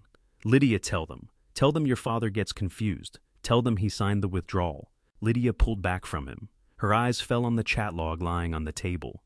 The words, "drooling vegetable," seemed to be scorched into her retinas. "You were going to have him medicated," she whispered. "You were going to lock him away." "It was for his own good," Conrad screamed. "He's incompetent. Look at him. He's paranoid. He thinks he's some kind of spy." Reginald stood up. He didn't hurry. He rose with the slow, inevitable weight of a glacier. "That's enough, Mr. Vane," Reginald said. Conrad spun to face him. "You stay out of this. You have no jurisdiction here. This is a civil matter, a family dispute." Reginald reached into his jacket pocket. He drew out a leather wallet and flipped it open. The gold badge of the Department of Justice caught the candlelight and gleamed. "It stopped being a civil matter when you wired stolen funds across state lines," Reginald said. "It stopped being a family dispute when you engaged in securities fraud involving a publicly traded company. And it certainly stopped being private when you conspired to defraud a senior citizen of his pension." Reginald pulled a pair of handcuffs from his belt. The metal clicked with a cold finality. "Conrad Vane, you are under arrest." The words landed like a verdict. Conrad stared at the handcuffs. He looked at Pruitt. "Do something," he begged. Pruitt slowly raised both hands, surrendering before the fight had even started. I can't help you, Conrad," Pruitt stammered. "If the feds are here, if they have this kind of evidence, I need to think about my own license." "You coward," Conrad spat. He glanced at the window. For a moment I thought he might bolt, might hurl himself through the glass and tear across the lawn I'd mowed. But he didn't. He looked at me instead. His eyes held a toxic blend of hatred and disbelief. "You did this," he hissed. "You ruined me. You ruined everything. We had a good life. We were happy." "You were happy, Conrad," I said. "I was just the fuel you were burning to keep yourself warm." Reginald stepped forward and spun Conrad around, slamming him face down onto the table right beside the plate of cold Wagyu beef. Conrad grunted as the breath left his body. "You have the right to remain silent," Reginald recited, cinching the cuffs behind Conrad's back. I watched the man who had slapped me get shackled like an animal. I watched the man who had called me clueless get outmaneuvered by the very person he'd written off. I picked up the USB drive from the silver platter. "You should have tried the beef, Conrad," I said quietly. It really was quite tender. The room was vibrating with the energy of a collapsing star. Pruitt broke first. He was a creature of the legal gutters. He understood that a paper trail was a death sentence. He lunged across the table, his expensive tie dragging through the pool of spilled wine, his fingers clawing at the stack of documents, grasping for the forensic accounting report and the chat logs. He looked like a desperate man trying to smother a fire with his bare hands. "Put it down, Pruitt!" Reginald's voice hit like a thunderclap. Pruitt froze, his hand suspended over the papers. He looked up at Reginald. "You have no authority here." Pruitt hissed, saliva spraying. "This is a private residence. These documents are privileged." Reginald reached into his jacket again. He didn't produce a weapon. He produced a small leather wallet. He flipped it open and set it on the table beside the silver platter. The gold badge gleamed beneath the crystal chandelier she had picked out in Milan. It wasn't just a badge. It was the seal of the United States Department of Justice. "Sit down, Pruitt," Reginald said, his voice dropping an octave. "I am the United States Attorney for the Southern District of Texas, and right now you are about 5 seconds away from adding obstruction of justice and destruction of evidence to your indictment." Pruitt collapsed back into his chair. Every trace of color left his face, leaving him looking like wet dough. He stared at the badge, then at Conrad, then at the door. He understood there was no way out. Conrad was staring at the badge. His mouth was working open and closed like a fish on dry land. You're the prosecutor," he whispered. Reginald nodded. "And the FBI team stationed in the van outside has been recording every word spoken at this table for the past hour. We have the warrant, Conrad. We have the wiretap authorization. And thanks to your little performance tonight, we have a confession." Conrad turned to me. His eyes were wide with betrayal. "You set me up!" he screamed. "You wore a wire." "I didn't need to wear a wire, Conrad," I said calmly. "The house is wired." Reginald looked at Conrad with a mixture of pity and contempt. "You thought Walter was just a senile old man," Reginald said. "You thought he was sitting in the basement staring at the wall. You had no idea he called me 3 months ago." 3 months. Conrad repeated the timeline, refusing to assemble itself in his mind. "Yes," Reginald continued. "Walter noticed the irregularities in the Hartwell stock patterns back in January. He spotted the withdrawal attempts on his accounts. Most men would have confronted you immediately. Most men would have shouted. But Walter is an engineer. He knows you don't begin demolition until the perimeter is secured." Reginald moved around the table with the heavy, unstoppable momentum of a bulldozer. "He brought us the initial evidence. He worked alongside our forensic accountants. He let you keep playing your little game. Conrad let you dig the hole deeper and deeper so we could map the full scope of your operation. We needed to know who else was involved. We needed Pruitt. And tonight you handed him to us on a silver platter." Literally, I thought, glancing at the tray. Conrad looked like he might be sick. It was hitting him that for 3 months while he was mocking me, while he was treating me like dead weight, I had been the one holding the leash. I had been the one sitting across from federal agents. I had been the one assembling the case that would end his life as he knew it. "Yet this is entrapment," Conrad shouted, his voice cracking apart. "You can't do this. I have rights." "You have the right to remain silent," Reginald said, reaching for his radio. "And I'd strongly suggest you use it." He spoke into the shoulder unit. "Move in. Secure the premises." The front door exploded open. The sound was deafening. Not the courteous knock of a guest, the battering ram of the law. Federal agents. Nobody move. A dozen men in tactical gear flooded into the hallway. Their boots hammered the marble floor, the same floor Lydia used to worry about scratching in high heels.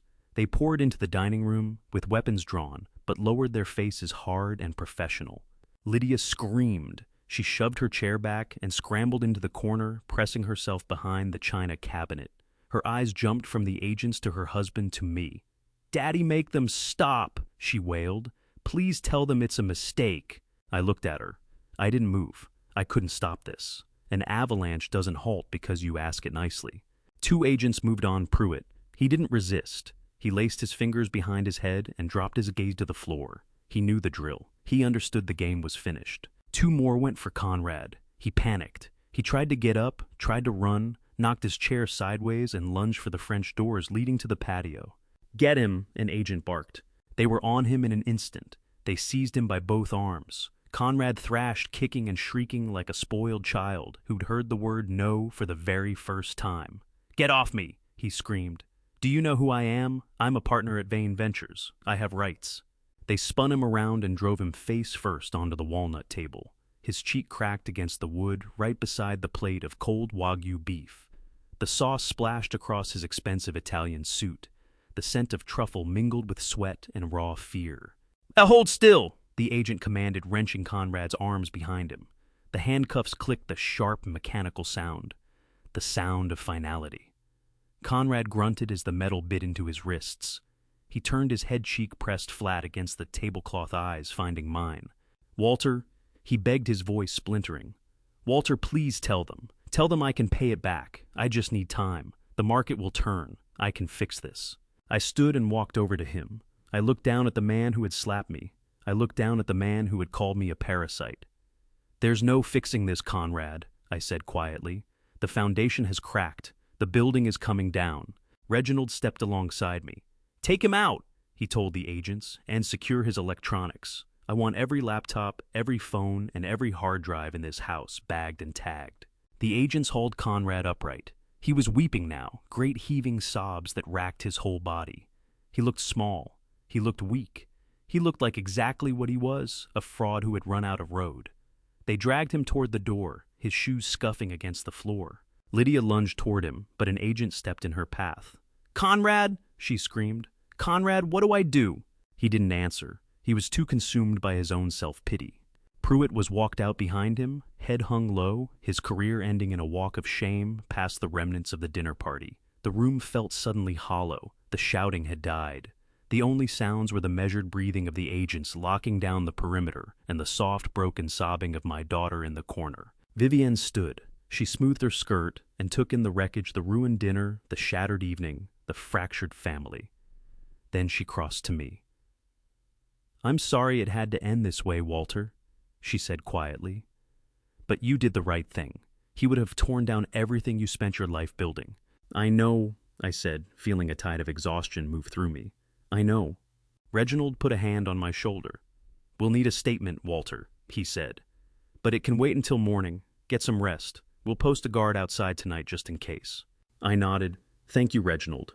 The agents began filing out, taking their prisoners with them. The red and blue lights of the cruisers strobed through the front window, painting the walls in alternating shades of violence and bruising. I looked at the table. The wine was spilled, the meat was cold, the evidence was gathered, the dinner party was over, but the cleanup was just beginning. Conrad did not go quietly. As the agent steered him toward the front door, his shoes scuffing across the marble he'd always been so proud of, he unleashed a torrent of obscenities that would have made a construction foreman blush. He cursed the government. He cursed the market. But mostly he cursed me, his voice cracking and breaking, as he screamed that I was a thief, that I had stolen his life, that I was a jealous old man who couldn't stomach watching his son-in-law succeed. It was the frantic thrashing of a drowning man who won't accept how deep the water is. I watched him go. I watched the back of his Italian suit jacket vanish into the night, with Pruitt close behind. The lawyer was already talking, spilling to the agent at his elbow before he'd even reached the squad car. I could hear him through the open door, his voice high and thin with panic. He would cooperate. He had emails Conrad had pressured him into drafting the fraudulent loan documents. In their world, loyalty was just another currency, and Pruitt had spent his last coin to buy a lighter sentence. Then the door slammed shut, and the house sank into a heavy, suffocating silence. The strobing red and blue from the driveway cut through the front windows, sweeping across the dining room walls, throwing the wreckage of the evening into harsh, rhythmic relief. I turned back to the table. Lydia was still huddled in the corner by the china cabinet. She looked small, like a child who'd shattered something precious, and was waiting for the consequences. But she wasn't a child. She was a 32-year-old woman who had watched her husband strike her father and then checked her watch. When she realized Conrad was truly gone, she moved. She scrambled across the floor on her hands and knees, the spilled wine soaking into the hem of her silk dress. She reached for me, both hands clutching at the fabric of my trousers. "Daddy!" she wailed, her voice raw and stripped bare. "Daddy, please! You have to stop them. You have to fix this." I looked down at her. I looked at those manicured hands wrapped around my leg hands that had never known a day of real labor, hands I had shielded from the world for 30 years. "I don't know anything," she sobbed, tears carving through her makeup. "I swear to you, Dad, I'm a victim here too. Conrad lied to me. He told me everything was legal. He told me you wanted to help us. I didn't know about the fraud. I didn't know about the stocks." She looked up at me, her eyes pleading, hunting my face for the soft forgiveness she had found there her entire life. She was looking for the father who patched the flat tire, who settled the credit card bill, who always came around. But that father was gone. He had been slapped out of existence at 8 o'clock that morning. I stepped back, drawing my leg from her grip. She pitched forward, catching herself on both palms against the cold floor. "Get up, Lydia," I said. My voice wasn't angry. It was tired. It was the voice of a man who has just finished tearing down a building he raised with his own hands. She sat back on her heels, staring up at me, bewildered. "Dad, please," she whispered. "I'm your daughter. You can't let them take Conrad. We'll lose everything. The cars, the club memberships, our reputation." I looked at her, and for a moment I didn't see the woman on the floor. I saw the scene from that morning, running on a loop in my mind like security footage. I saw Conrad's hand connect with my face. I saw my glasses skid across the floor. And I saw her. I saw her standing in the doorway, coffee mug in hand, her face unreadable, her eyes flat and cold. "You are not a victim, Lydia," I said. "You are an accomplice." "No," she protested, shaking her head in sharp, violent arcs. "I didn't sign anything." "You watched him hit me," I said, cutting straight through her excuses. "You stood there while your 72-year-old father was struck in the kitchen of the house I bought for you. You didn't scream. You didn't call the police. You didn't even help me off the floor. You told me I was annoying him." Lydia flinched as though the words were a physical blow. Her mouth opened, but nothing came out. The truth sat between us, dense and immovable. "You chose your side this morning," I continued. "When you picked convenience over conscience, you made your decision. You wanted the life Conrad provided more than you wanted a father. Well, now you have neither." I reached into my jacket's inner pocket and drew out a folded document. Not a loan application. A single sheet of paper bearing the seal of the Drummond Trust. I let it fall to the floor in front of her. It landed beside her knee. "What is this?" she whispered, staring down at it through her tears.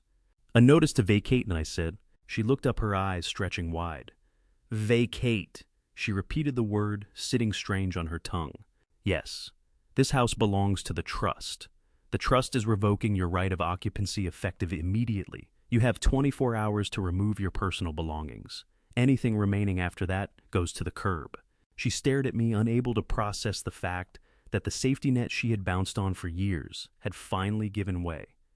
"You are kicking me out?" she gasped. "Your own daughter, Dad. I have nowhere to go. Our accounts are frozen. Conrad said they froze everything. I have no money." I glanced at the Wagyu beef on the table, cold and untouched. "You have a job?" I said. "You are the director of human resources for a logistics firm. You earn 6 figures, Lydia. You can afford a hotel. You can afford an apartment. You just cannot afford this." Lydia looked desperate.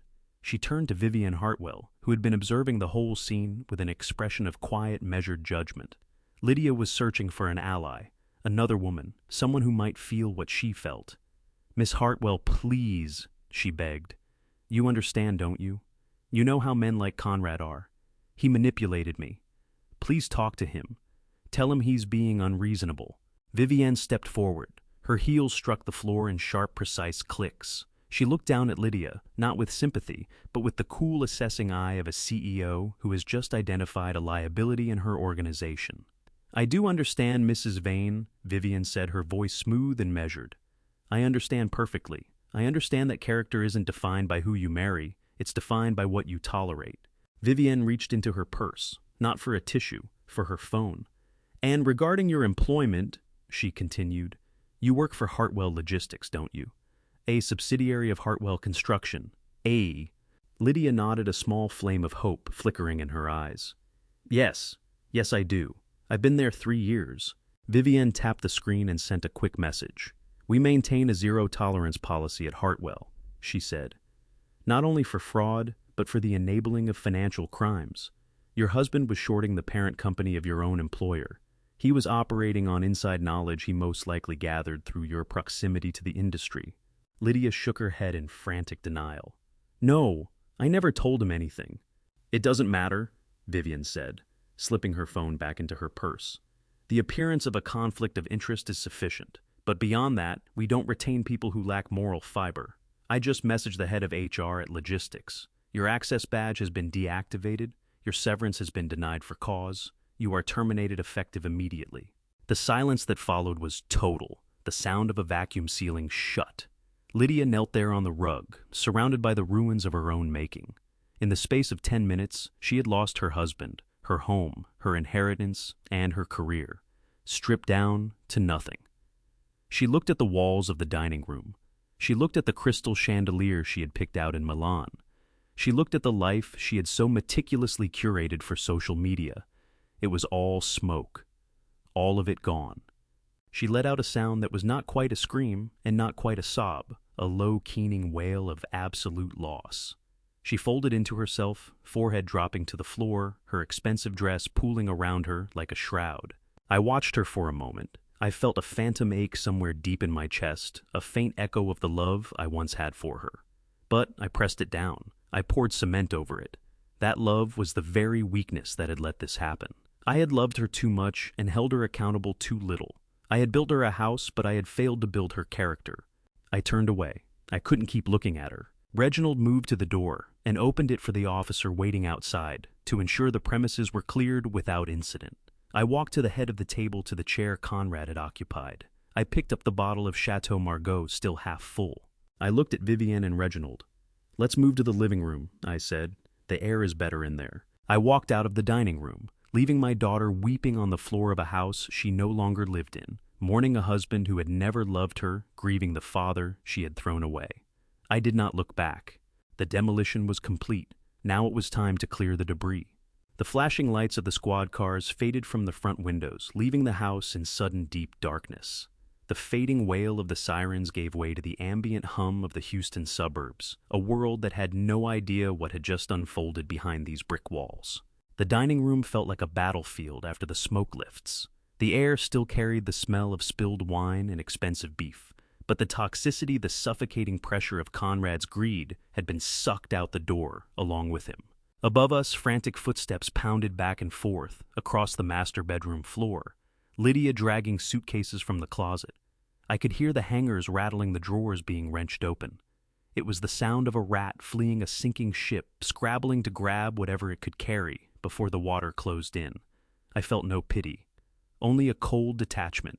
She was packing clothes I had paid for into luggage I had bought her to take to a life I would no longer fund. I turned to my guests. Reginald and Vivienne stood amid the wreckage of the dinner party, watching me with quiet respect.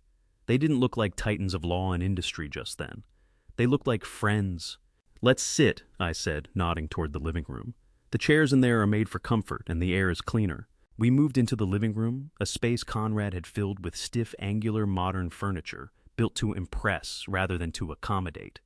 But the fireplace was mine. I crouched and struck a match, touching it to the kindling I'd laid earlier.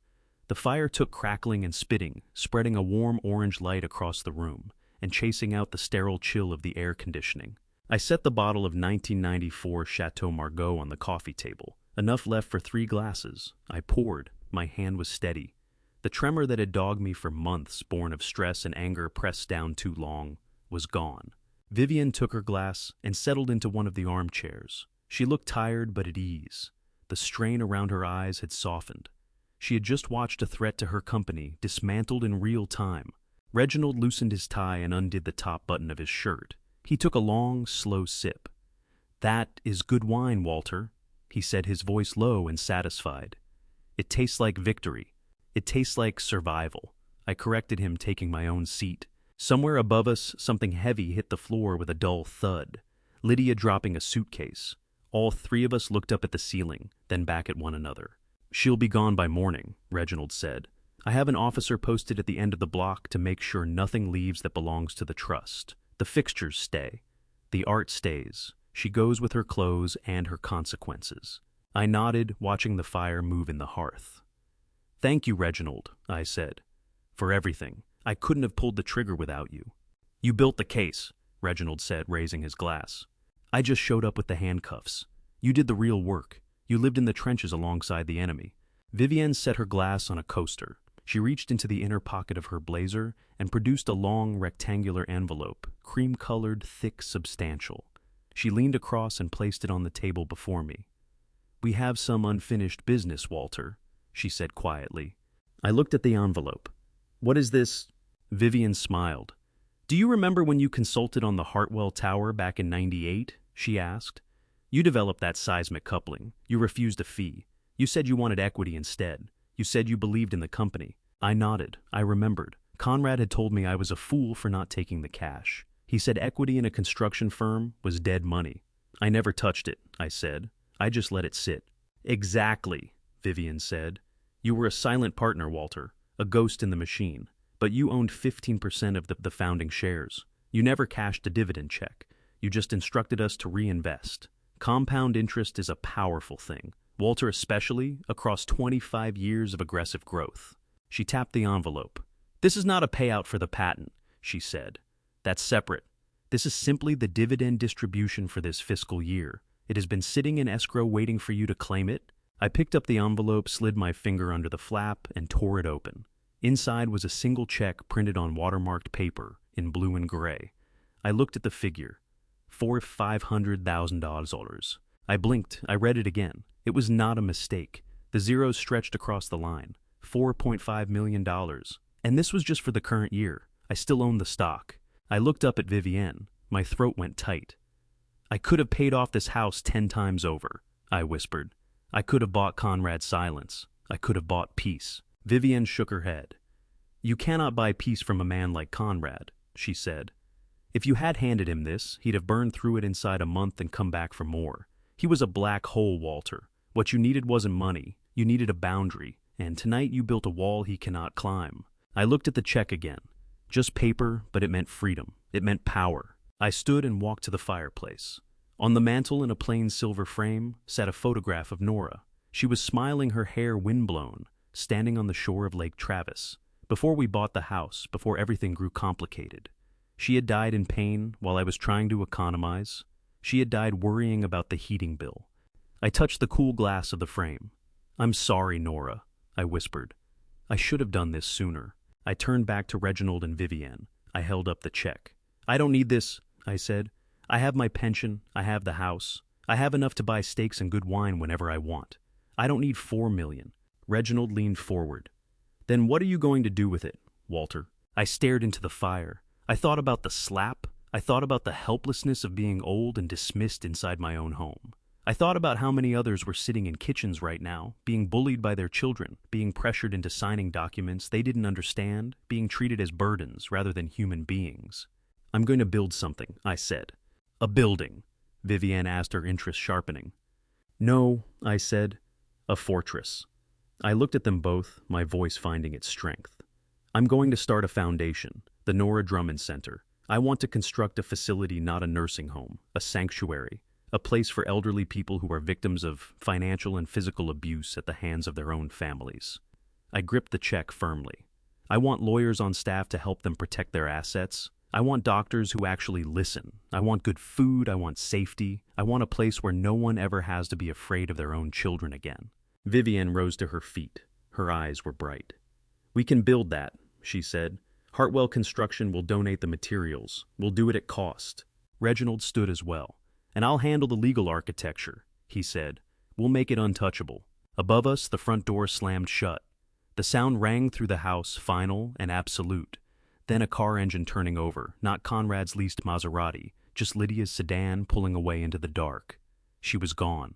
The house was empty of parasites. I settled back into my chair. The silence in the room had changed. It was no longer heavy. It was peaceful, the quiet of a structure that has endured the worst the storm could throw at it and is still standing. I lifted my glass. The wine was dark, almost black against the firelight. I swirled it, watching the legs trail slowly down the inside of the glass. 1994. A good year, a year of endurance. I raised the glass toward my friends. To Nora, I said, and to new foundations. To Nora, they echoed, lifting their glasses. I took a sip. The wine was dry and complex, dense with tannins and history. It struck the back of my throat with a sharp, clean bite, the astringency of aged grapes and oak. But as it settled, as the warmth began to spread through my chest, the flavor shifted. It softened. It opened into something rich and velvet dark, leaving the taste of ripe fruit and hard-won victory on the palate. Bitter, I thought, closing my eyes.